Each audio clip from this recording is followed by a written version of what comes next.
जाती दुनिया से। पाकिस्तान स्टॉक मार्केट में एक बार फिर से तेजी का रुझान बरकरार है। कार्रवाई हफ्ते के पहले रोज कारोबार के आगाज पर स्टॉक एक्सचेंज में जबरदस्त तेजी देखने में आई। 916 पॉइंट्स इजाफे के साथ पाकिस्तान स्टॉक मार्केट में 100 इंडेक्स 1,02,273 पॉइंट्स की सतह पर ट्रेड कर रहा।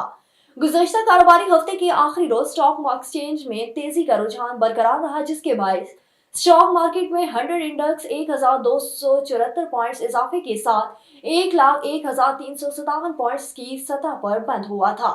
मुल्क में आटा, घी, चीनी और खाद समेत दीगर एशिया की स्मगलिंग की रोकथाम के लिए सख्त तरीन इकदाम का फैसला कर लिया गया। दस्तावेजात के मुताबिक फेडरल बोर्ड ऑफ रेवेन्यू की मदद से स्मगलिंग में मुलव्विस अनासर के गिर्द घेरा तंग किया जाएगा। खैबर पख्तूनख्वा समेत मुल्क के मुख्तलिफ मकामात पर डिजिटल इन्फोर्समेंट स्टेशन कायम होंगे।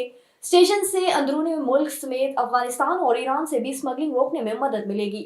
दस्तावेज़ात में बताया गया है कि वफाकी हुकूमत की जानिब से केपी हुकूमत को स्टेशन के क़याम के लिए अराजी देने की दरख्वास्त की गई। वफाक की जानिब से स्मगलिंग की रोकथाम के लिए खैबर पख्तूनख्वा में 12 मुश्तरका चेक पोस्टों की भी निशानदेही की गई।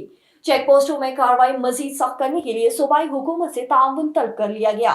और सूबाई दारुल हुकूमत लाहौर में माफियाज बेलगाम हो गए। मार्केटों में सब्जियों की मनमानी नरखों पर फरोख्त रलने से जारी है।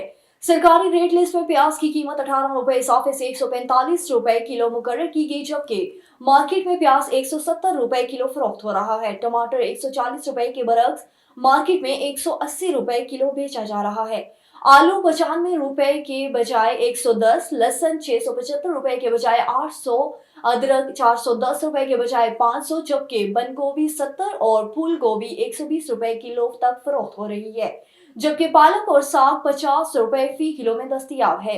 दूसरी जानिब ब्राइल गोश्त की कीमत में आज 14 रुपए फी किलो इजाफा किया गया, जिसके बाद ब्राइल गोश्त की कीमत 475 रुपए किलो मुकर्रर की गई, जबकि फार्मी अंडे नग 350 रुपए फी दर्जन हो गए।